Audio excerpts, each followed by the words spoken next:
Hi, Life Church Yukon campus. My name is John Phipps. I'm the project leader for the Life Groups and Life Missions at the Yukon campus. And today I have the honor and the privilege to discuss day 5 of the Easter reading plan. It consists of Luke 22, 23, and 24. Basically, it's the death and resurrection of Christ. And after reading this a few times and trying to look at what I wanted to discuss, but first I wanted to just say that my natural instinct is to read this and talk about the resurrection and what it means to me and how important that is. But after reading this, there's a part in Luke 23 that really stuck out to me the most, and that's whenever Jesus lay on the cross and he's about to die, and he's just been through the ringer so far. He's being mocked, ridiculed, he's been beaten, tortured, and he's lying there on the cross. And people are laughing and just saying these awful things, and it's got to be heartbreaking knowing, leading up to this point, that you're about to be exposed to this and about having to go through this pain and suffering that he's going through. And this whole time that he's doing this, one thing that really stuck out this time is in Luke 23, 32 through 43, basically is, as this is going on and playing out, he says that, Father, forgive them, for they don't know what they're doing.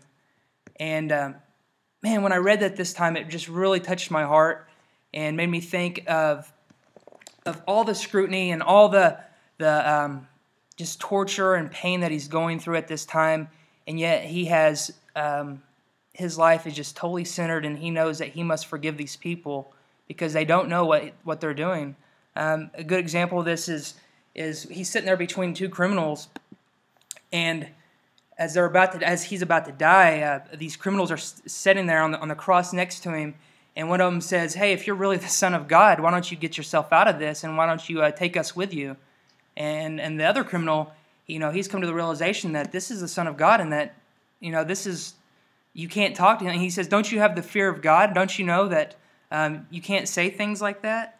He says, "We are punished justly, but yet he has done nothing." And he turns to Jesus and he says, "Remember me when you come into your kingdom." And right then and there, Jesus says, "I tell you the truth, today you will be with me in paradise." And that warms my heart. It makes me feel very little in the overall perspective of my life, that, it's not about me. It's about his kingdom, and it's about him, and it's about forgiveness. I have been forgiven by Jesus, forgiving us on our sins on the cross. He's just been so important in my life, knowing that no matter what I've done in the past, I've been forgiven instantly.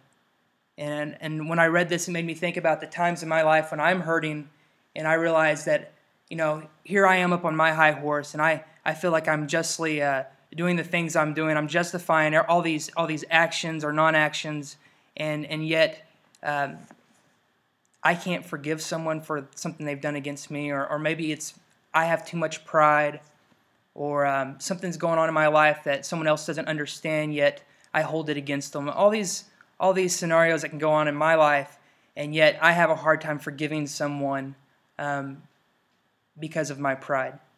And here Jesus is dying, going through so much pain and ridicule, and yet he forgives someone instantly.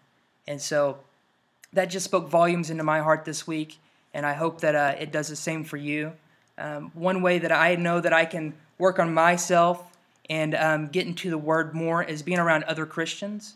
Not just going to church once a week, but really getting involved in everyday life of someone else that has the same goals and same principles and same virtues that I'm looking to have in my life. And one of the best ways of doing that is finding a life group. Get with Zane or find me on the weekend, and we can help get you connected to the place that you feel like you're called to be. If it's serving, then we can help you get where you need to be in serving. If it's in some other area of ministry, please let us know, and we'll help you get places best we can. Anyways, that's really all I have, and thanks for listening, and have a great Easter.